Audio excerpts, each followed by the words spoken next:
Welcome to Eastern Europe's Minorities in a Century of Change, a podcast on the history of minority experiences in Central and Eastern Europe during the 20th century. This series is part of the Institute of Historical Research Centennial Commemoration, Our Century, Looking Back, Thinking Forward, and has been organized by the study group. It has been made possible through the help and support of the British Association of Slavonic and East European Studies and the Stanley Burton Center for Holocaust and Genocide Studies at the University of Leicester. The Study Group for Minority Histories is a forum devoted to researching minorities in the national and regional histories of Central, Eastern, and Southeast Europe and promoting closer scholarly collaborations. For more information, please visit our website at studygroupforminorityhistory.com. I'm Olena Palko, a co-convener of the study group, and today I will be talking to Professor David Smith at the University of Glasgow about the minority aspect in the history and politics of the Baltic States. David, welcome to the podcast. Can you start by telling us a little about yourself and how you became interested in Central and Eastern Europe? Well, hello, Elena, and thank you very much for the opportunity to participate. About myself, well, I've lived and worked in Scotland for nearly 20 years now, but I grew up in the north of England. I have no ancestral connections with Central and Eastern Europe, at least not that I'm aware of. But looking back, the interest was there already from quite an early age. So my father traveled a lot for his work, including in the region. And in 1975, when I was 7 years old, he took the whole family with him on holiday to Bulgaria. It was quite a change from the Yorkshire coast, and it certainly made an impression upon me. And then later on at school, I was fortunate enough to study modern European history from 1789 to 1914 as part of the curriculum. And that led me to an interest in what was called the national question in Central and Eastern Europe and the Balkans. I went on to do my undergraduate and postgraduate degrees at the University of Bradford, which at that time was a leading centre for both Russian language and East European studies. And one of my Russian language lecturers, Richard Pollock, at that time served as the personal interpreter to Margaret Thatcher. I wasn't aware of this until I saw him pop up on the TV in between Thatcher and Gorbachev during a meeting in Moscow. And as that suggests, my undergraduate studies overlapped with the start of perestroika, with the end of the Cold War, and with the fall of the Berlin Wall. And that, I suppose, sealed my interest in the region. In 1989, I spent 4 months as a visiting student at the Herzen State Pedagogical Institute in what was then Leningrad. And the interest in the Baltic States really started from there. During the autumn of 1988, I was able to visit Tallinn, Riga, and Vilnius at a time when the popular movements for the restoration of Baltic independence were already well underway. And again, that left a lasting impression and interest. And so later back in Bradford, I started to work with Professor John Hayden, who was one of the very rare British historians at the time who was actually working on the Baltic States. Under John's supervision, I wrote a master's thesis on the singing revolution in Estonia, the peaceful transition to independence during 1987 to 1991. And then as a PhD, I explored how the restored Estonian state regulated political tensions surrounding its large Russian-speaking minority during the early 1990s. And I published aspects of that research in a series of articles during the late 1990s and the 2000s, and also as part of my first monograph published in 2001, Estonia, Independence and European Integration. I worked as a lecturer at the University of Bradford from 1996 to 2002. And through my work with John Hayden, I became more and more drawn to the study of minorities in the interwar Baltic states. And in 2002, I then moved to the University of Glasgow, where I've been ever since.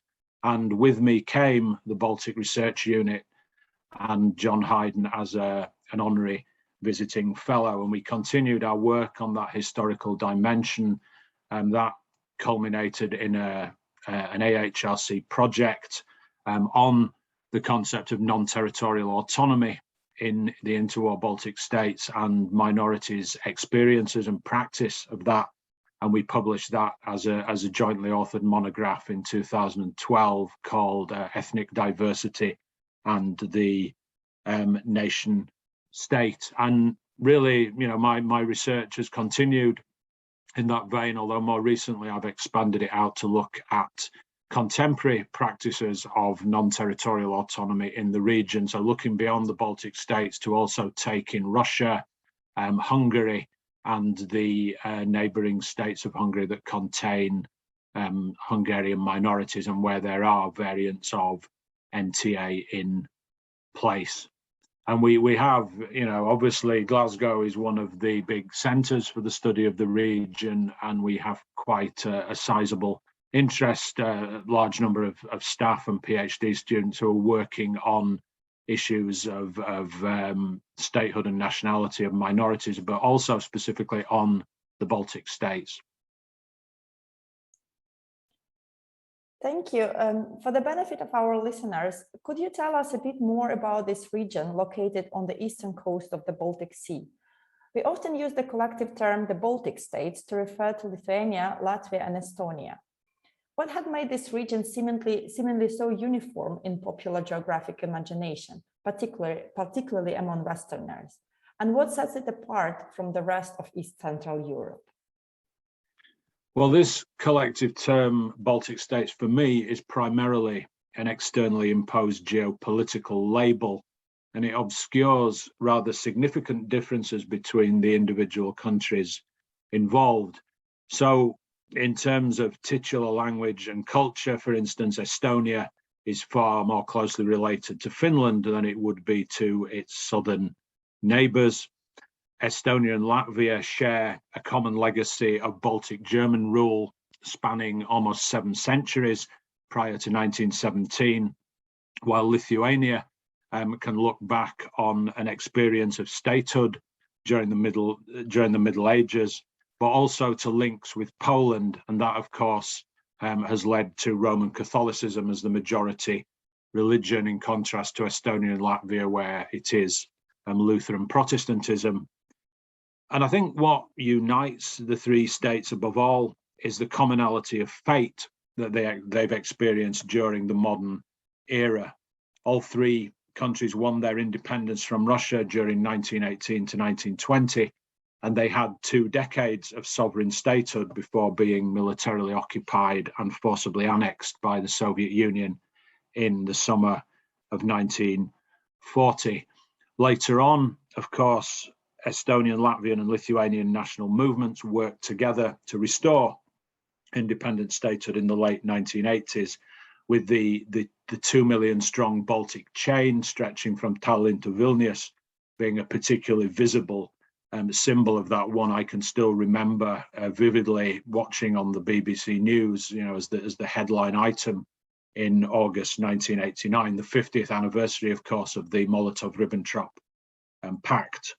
And that Baltic solidarity has persisted during the new era of independence and into the period of EU and NATO membership, which all 3 states attained in 2004. However, if we look at the half century after 1940, the commonality of fate I mentioned is not a particularly happy one. And for this reason, the Baltic label is not one that is embraced wholeheartedly, I would say, in any of the 3 countries. And Finland, of course, became an independent state at around the same time. And it's interesting looking back that in 1919, the Western geopolitical imagination would sometimes frame Finland as the 4th Baltic state, again drawing on the commonality, the simultaneous timing of its emergence. Over the decades that followed, though, Finland was able to cement its long-standing historic ties with Scandinavia and has since become internationally recognized as a member of the Nordic grouping. And similarly, leaders and indeed wider publics in today's Baltic states, and particularly Estonia, I'd say, have been keen to assert their historic ties to the Nordic grouping and also to the wider Baltic Sea region to the west. And in this respect, they would label themselves as Northern rather than Eastern European. And I think it's this imagined belonging to a wider Baltic Sea region, to a new Northern Europe, as it's sometimes been called after the Cold War, that sets the Baltic states apart from other countries in the region that are still, typically labeled as Central and East European. Turning to history now.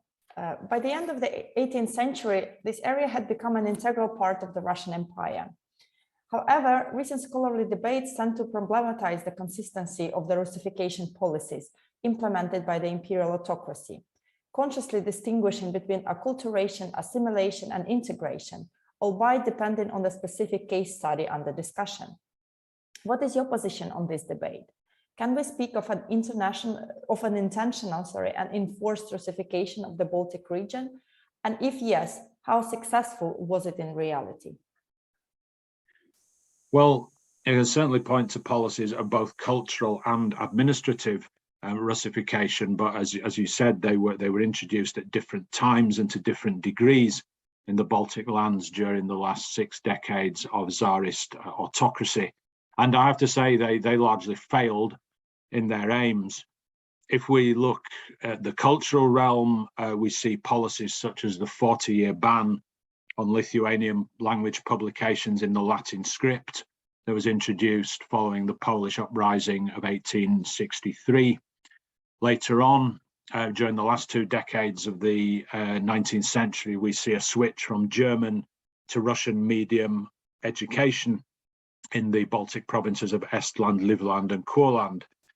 And behind these policies lay an expectation that in the longer term, the majority peasant populations of the region would inexorably assimilate into what was putatively a more developed, a more advanced culture.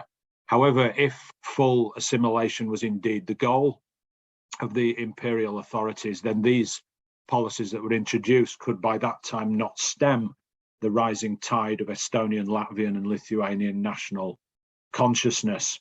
By the mid-19th century, you already had developed national movements that were aided by the end of serfdom, by rates of literacy that were, by the standards of the empire, very high, and also by other aspects of socio-economic modernization, and that the movements in question, the intellectual-led movements, had already started to reject cultural Germanization and Polonization, which up until then had been the norm for anyone wishing to advance themselves socially.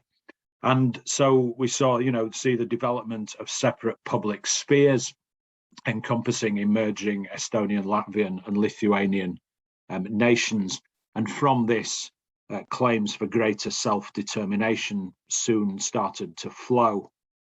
And so educated Balts learned Russian as a way of enhancing their social mobility within a modernizing society. But this was never going to dispel their primary identification as Estonians, Latvians, and Lithuanians. And they simultaneously demanded greater recognition and primacy for their own languages. And if we turn now to policies of administrative Russification that were adopted in the provinces of Estland, Livland, and Courland, then I would say that these inadvertently boosted the fortunes of the Estonian and Latvian national movements, insofar as they served to undermine the long-standing and entrenched power of the Baltic German estates. And by institutional reform, the emerging Baltic national movements were able to get their first foothold in municipal government at the start of the 20th century, and this, fed a demand for further reform. And so, to some extent, elements of the Baltic national movements were able to make common cause with Russifying policies insofar as they served to undermine German dominance. However, this was only insofar as it supported the goal of achieving national autonomy within the framework of a reformed and democratized Russian state. And it was this political agenda that was really in play by the start of the 20th century.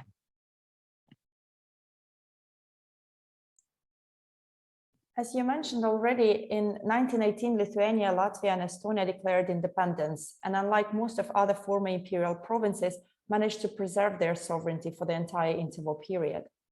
When we compare the map of the Baltic States in 1919 to that of the House of Romanov's Western provinces or Gubernia in 1914, there is an obvious discrepancy in the territories associated with these ethnic groups. What was the process of defining and negotiating these interstate borders? And what role did the League of Nations play in this process? Well, given the situation that existed at the time, the Paris Peace Conference at the end of the First World War was really able to devote very little attention to the Baltic area. And this, I think, can be seen as another distinguishing feature of the region. The sovereignty of Estonia, Latvia, and Lithuania was first recognized on the basis of treaties signed with Soviet Russia after fledgling national armies had repelled invading Bolshevik forces during independence wars lasting from late 1918 to early 1920. And it was as a product of the military victories in these wars that, for instance, the Latvian state was able to incorporate ethnic kin populations in Latgale, which had previously formed part of the Vitebsk gubernia rather than the German-ruled Baltic provinces, historically speaking. Estonia also incorporated the southeastern territories of Petseri, and a strip of land to the east of the river Narva. Essentially, the borders were drawn where the ceasefire lines in the war were drawn. And these territories that were acquired by Estonia under the 1920 peace settlements were later detached from the Estonian Republic and incorporated into the Russian one following the Soviet annexation of 1940. If we look at it in terms of border drawing, then the future Estonian-Latvian border was delineated already in 1917 following the February Revolution, when the new Russian provisional government acceded to one of the long-standing demands of the Estonian national movement. It abolished the last vestiges of Baltic German rule, and it divided the Livland gubernia to create a new Estonian province that more or less corresponded with the boundaries of ethnic Estonian settlement. Later on, some arbitration by British military officials was required when drawing the final interstate border between Estonia and Latvia, and also between Latvia and Lithuania. However, by the standards of the wider region, delineating these boundaries was relatively straightforward, I would say. It was done along ethnographic lines. It was a very different matter when it came to drawing the border between Lithuania and Poland, given the profound dispute between the two parties over the city of Vilnius and its surrounding region. And here, Lithuania's claim to Vilnius as its historic capital was contested by Pilsudski and other Polish leaders who harked back to the former Lithuanian-Polish Commonwealth and aspired to unite ethnographic Lithuania politically with Poland within some kind of common state framework. By this time, though, this was an anathema to the leaders of the Lithuanian national movement, who were committed to a fully sovereign Lithuanian nation state. And their claim to Vilnius was initially upheld by the League of Nations in 1920, as well as by the Soviet Union in the peace treaty it signed with Lithuania in the same year, or Soviet Russia, I should say. In October 1920, however, Polish troops under General Żeligowski countered this decision by occupying Vilnius and part of the surrounding region, therefore challenging the Lithuanian claim. And there were concerted attempts at mediation through the League of Nations under the Belgian Prime Minister Paul Heymans, but the two sides were too far apart from one another to reach any agreement. And so by 1923, the League Council recognized the Polish claim. I would say largely because Poland had, strong backing from Britain and France. It was seen as, the most powerful state in the region, and as therefore a key element in, containing any resurgence of German power or any threat from the Soviet Union. But this was a very significant dispute. It poisoned relations between Lithuania and Poland for the entirety of the interwar period. And this had disastrous consequences for the security not only of Lithuania, but for the Baltic states collectively, and also for the wider region.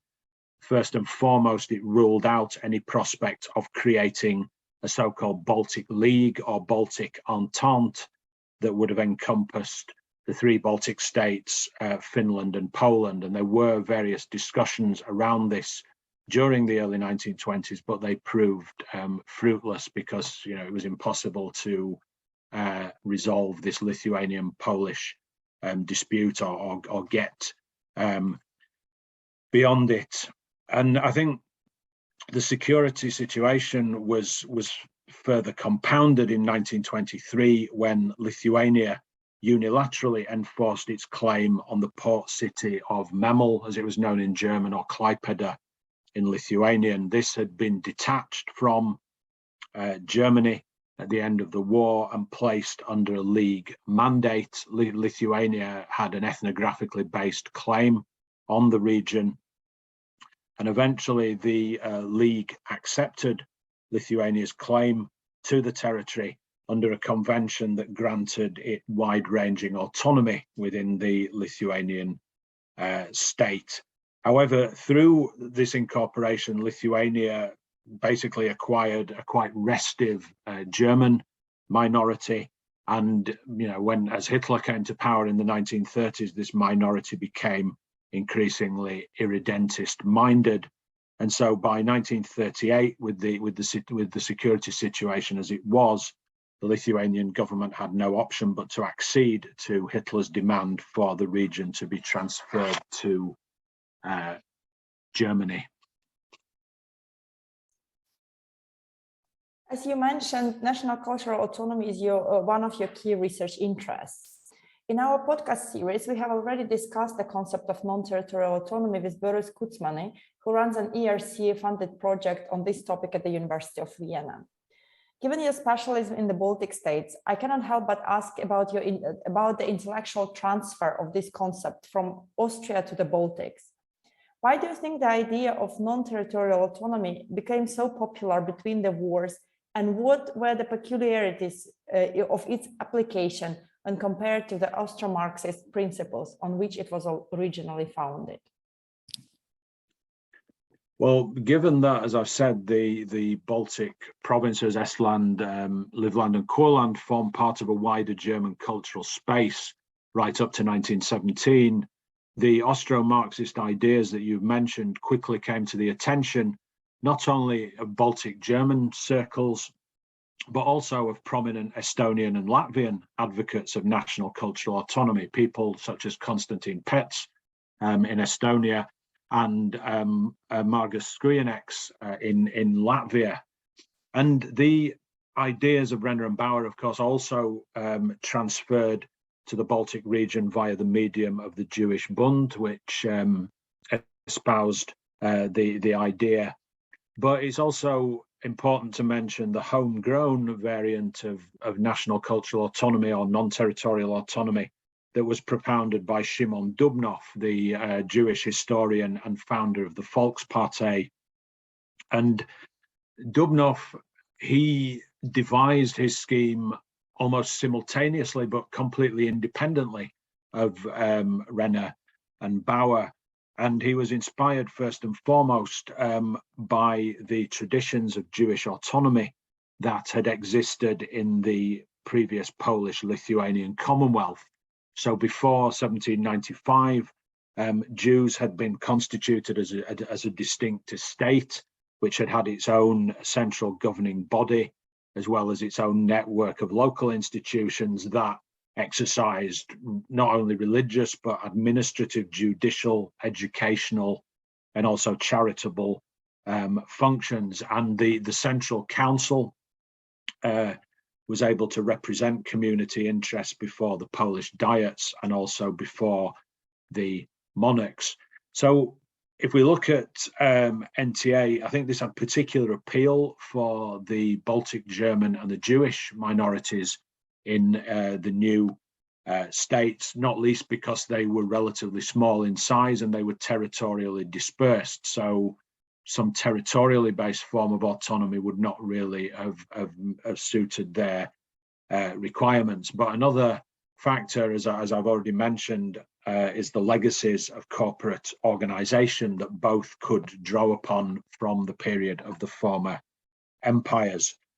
And I think if you look at the context of 1918 to 1920, leaders from these minority communities were well placed to press their claims in a context where, as I said before, new Baltic governments had to quite quickly improvise their own approaches to state and nation building in the face of competing designs from Germany, from Soviet Russia, and from Poland. And so I think a readiness to support autonomy was fairly, was partly pragmatic, partly instrumental. It was a question of getting minority communities on board with the project of building an independent state. However, I think especially in Estonia and Latvia, it did reflect a genuine ideological commitment to federalist principles that had been devised in the pre-1918 period and which carried through the war and the revolutions to inform the political life of the newly independent states. And this, I think, is seen in Estonia's famous 1925 law on national cultural autonomy, which was unique in Europe at the time and which was remarkably faithful to the principles of Renner and Bauer. It followed their ideas very, very closely indeed.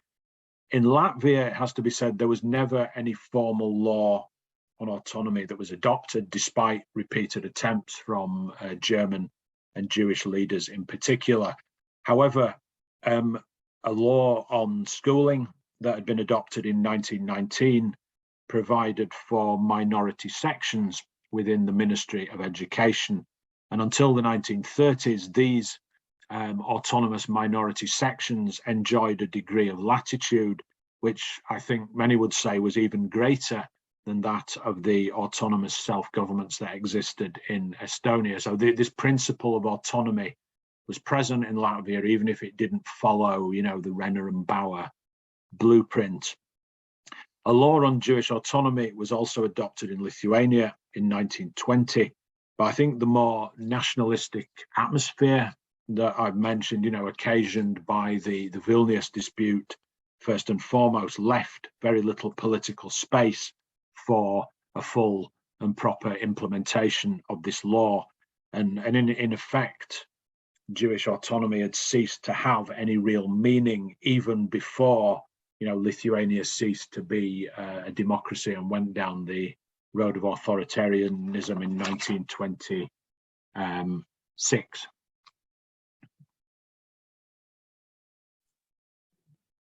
Some scholars maintain that the process of Sovietization in Western Ukraine and Belarus provided a reference point for the later occupation of the Baltic states. In 1939, newly annexed territories like Western Ukraine were to become parts of a specific national republic, Soviet Ukraine in this case, with the promotion of cadres from the identified titular nationalities. Ethnic Ukrainians came to occupy a leading position, and the development of the Ukrainian language and culture was prioritized.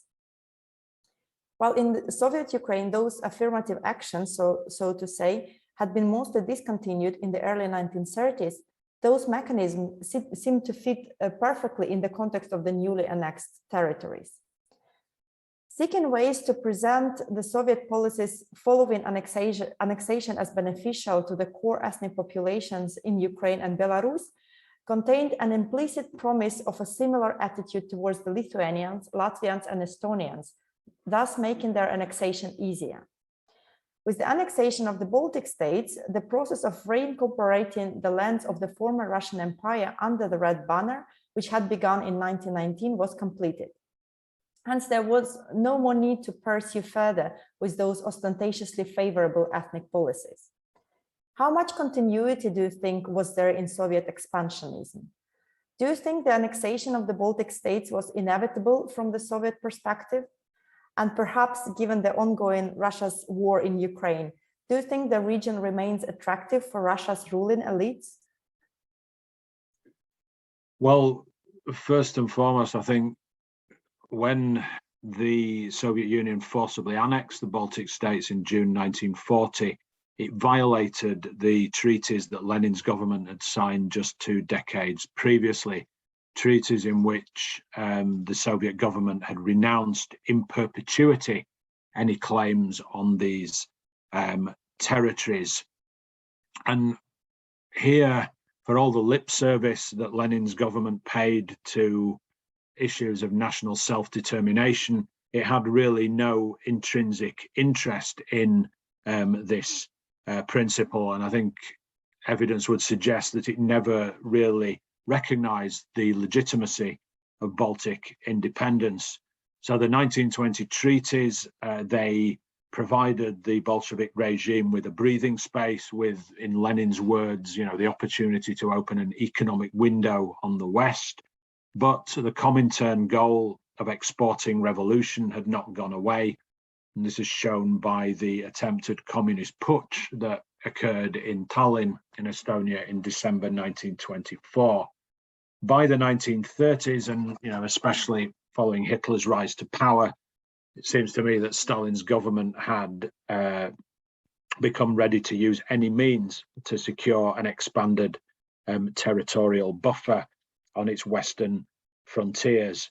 And I think here, yes, the Sovietization of Western Ukraine and Belarus did provide a template for the Baltic after June 1940.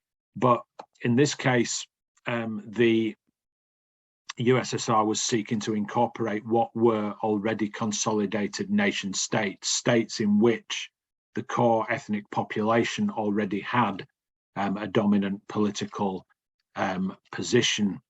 And during the early period of Soviet rule, a clear priority, as I see it, was to destroy the structures of these previously independent states. So eradication of the interwar political, military, and economic elites through execution, through deportation during the first year of Sovietization was followed after the war by the collectivization of agriculture and the deportation of tens of thousands of land-owning farmers who had constituted in many ways the backbone of the pre-1940 market economies that had sustained these independent countries. And again, if you look at the post-war era, I don't see much sign of an emphasis on affirmative action or korenizatsiya.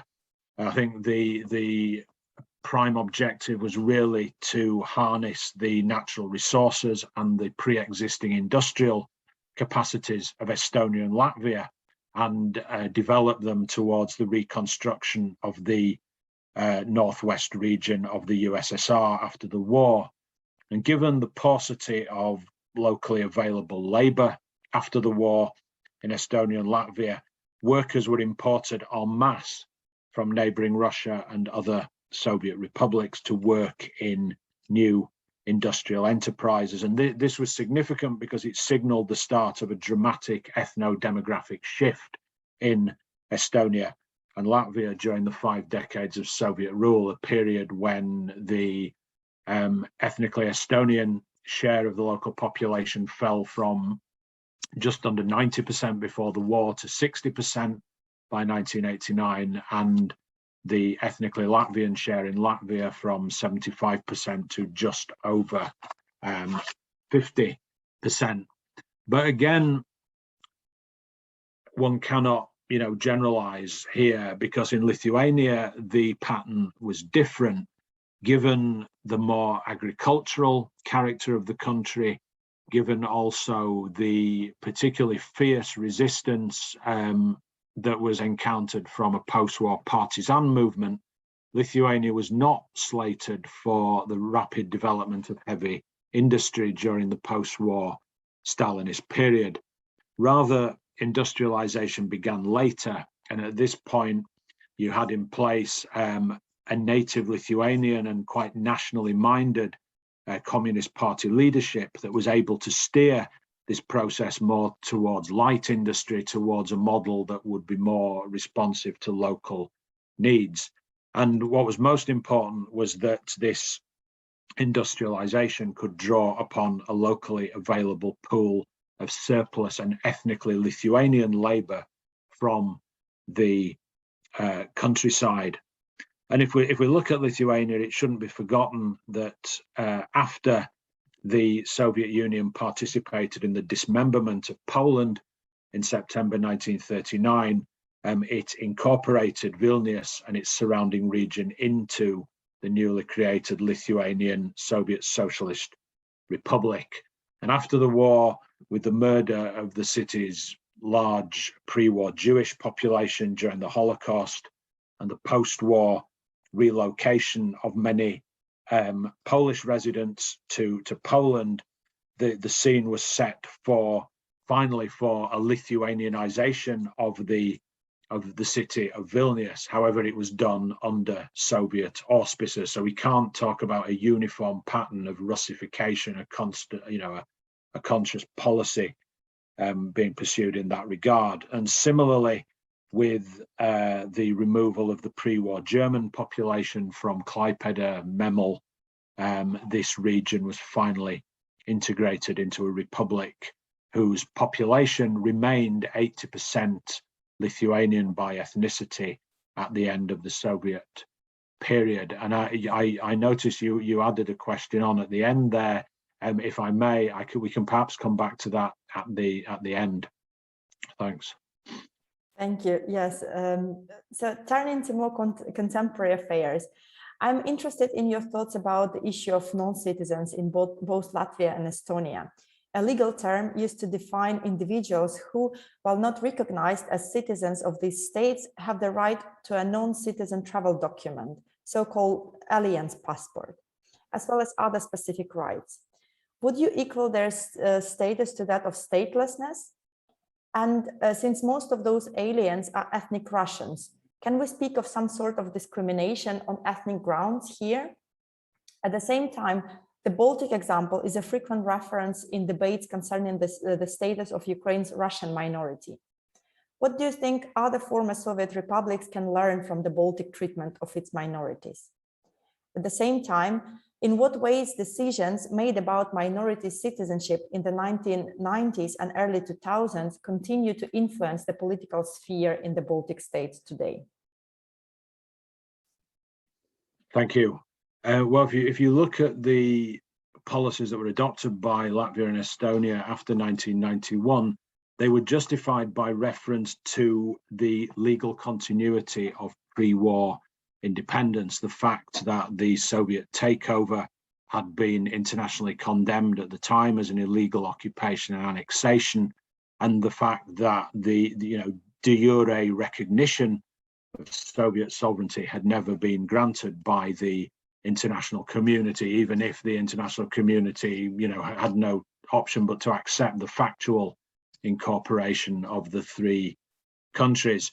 And it was this principle, I mentioned the Baltic chain of 1989. It was this principle of legal continuity that became the cornerstone of the late 1980s national movements. And these movements spoke about the de facto restoration of independence in legal terms, it wasn't a case of the Baltic states leaving the USSR, since they had never actually joined it in the first place. Instead, they framed it as a case of the USSR leaving them, of the Soviet government ending its military occupation, and thus enabling the de facto restoration of independent states that de jure had never ceased to exist. After 1918, their legal existence was unbroken.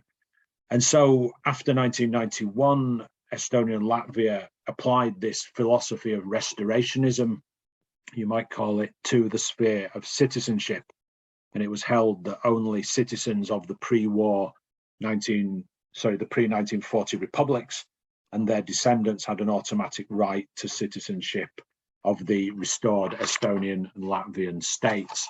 By extension, the large populations of mainly Russian-speaking Soviet citizens who'd settled in Estonia and Latvia after the war, and their descendants who had, been born and brought up there, could not claim citizenship automatically. Rather, they could only acquire it through a naturalization process based on residence requirements, and also demonstrating a working knowledge of the Estonian and Latvian languages, which had now been re-established as the sole official languages of the countries concerned. And it's interesting, your question about statelessness, sorry, because in legal terms, Estonia and Latvia disputed this, the use of this term with regard to those who didn't get full citizenship after 1991. And the argument went that as former Soviet citizens, they had a legal entitlement to acquire citizenship of Russia, which had become the legal successor to the USSR in international relations. And indeed, if you look at the case of Estonia, around 100,000 people took passports of the Russian Federation in the mid-1990s. And the reason they did it was primarily because at the time this was the only way of acquiring a valid identity document in which one could get, one's residence permit and which one could use to travel. Those who did not were officially deemed to be persons of undefined citizenship, and they, as you point out, have continued to reside on the basis of the so-called grey or aliens passports. And I think this status is resented. However, it's suggested that for some people this has actually been an active choice, because the grey passport can confer certain advantages. For example, it enables free movement within the Schengen area after the EU entry, and it also allows visa-free travel to Russia. And if you hold a Russian passport or an Estonian or Latvian passport, that flexibility isn't available. So for some, I think it's been an active choice. What it does give, full residence rights. It also, in Estonia at least, it allows for participation in local elections. The one thing it does not enable is full participation in parliamentary elections. Obviously, full citizenship is required.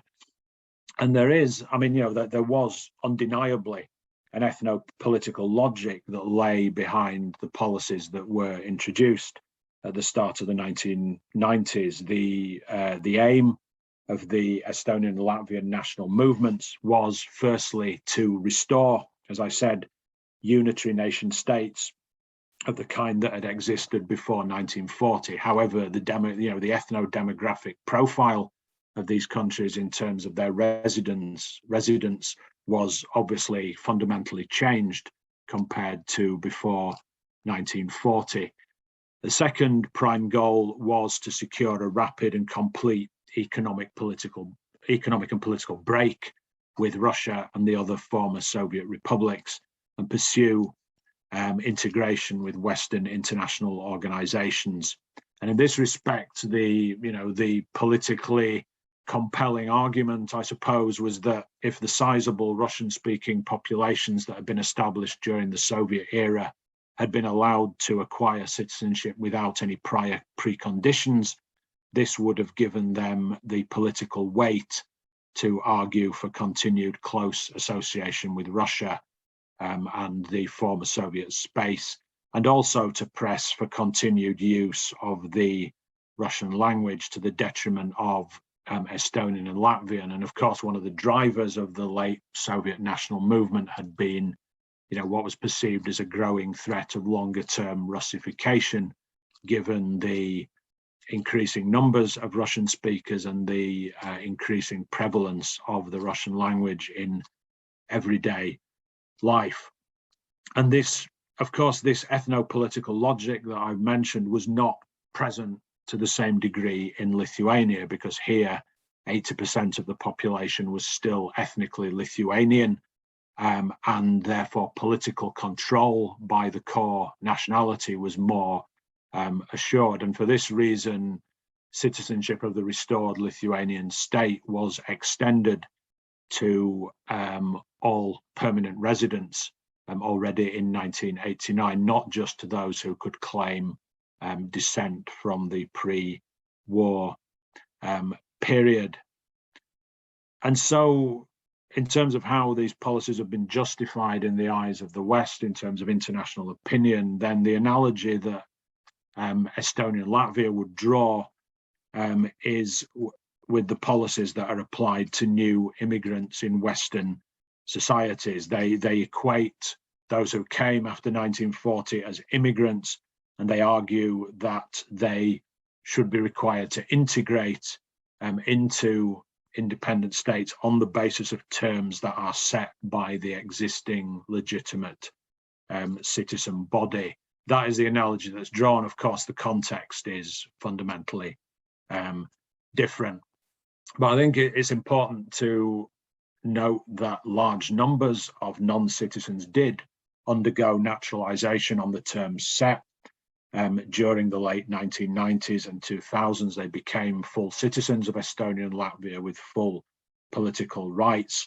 And a major impetus to this was given by accession to the European Union, during which the EU required both states to liberalize their requirements and to do their best to expedite the naturalization of remaining non-citizens. And I think the most important development during the EU accession process was that now children who are born to non-citizen parents in either country can acquire citizenship without conditions. So in the longer term, generationally, access to citizenship is going to become a moot point. Now, just to finish off on this topic, and really, I think, there would be a case for devoting an entire podcast to this, to the contemporary situation, given the amount of literature that exists around it. But I mean, I would say that in socio-political terms, the policies of the 1990s have caused resentment, quite widespread resentment among Russian speakers in Estonia and Latvia. However, sociological research suggests that this should not be seen as the defining basis for identity within a population that is highly diverse in character. And again, you see this kind of essentialist labeling of the Russian-speaking population in Estonia and Latvia, which belies a far more complex reality. And I think, importantly, it has not translated into widespread political identification with Russia, despite the Russian Federation, ever since the 1990s, having claimed to speak in the name of its compatriots living abroad, and having consistently invoked this issue of non-citizens. I think it's understood that this has really not been motivated by any intrinsic concern for the people concerned. It's more been used as a lever for achieving geopolitical objectives.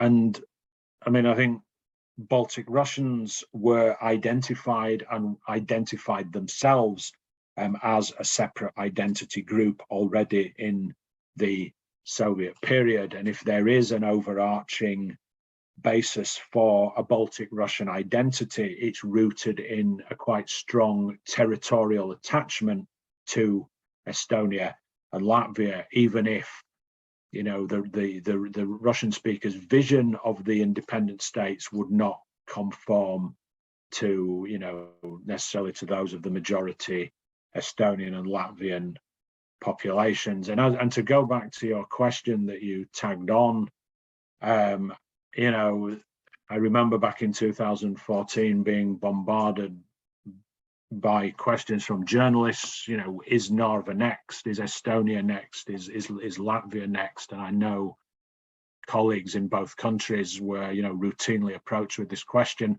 And I think, no, you cannot, you know, the contexts are different.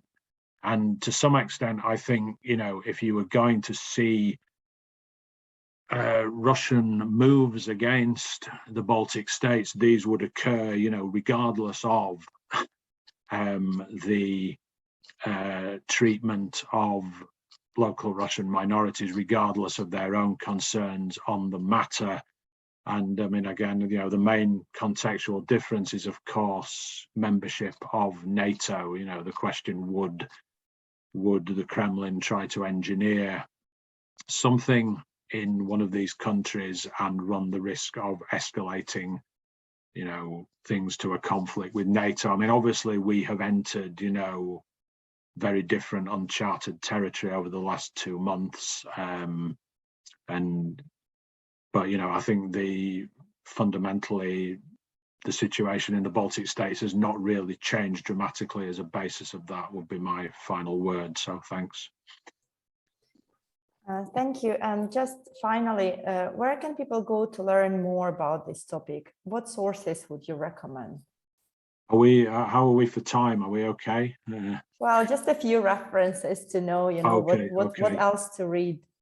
Yeah, I mean, it will be just a few honourable mentions, really, because, as I said, particularly on the contemporary situation, the literature is enormous.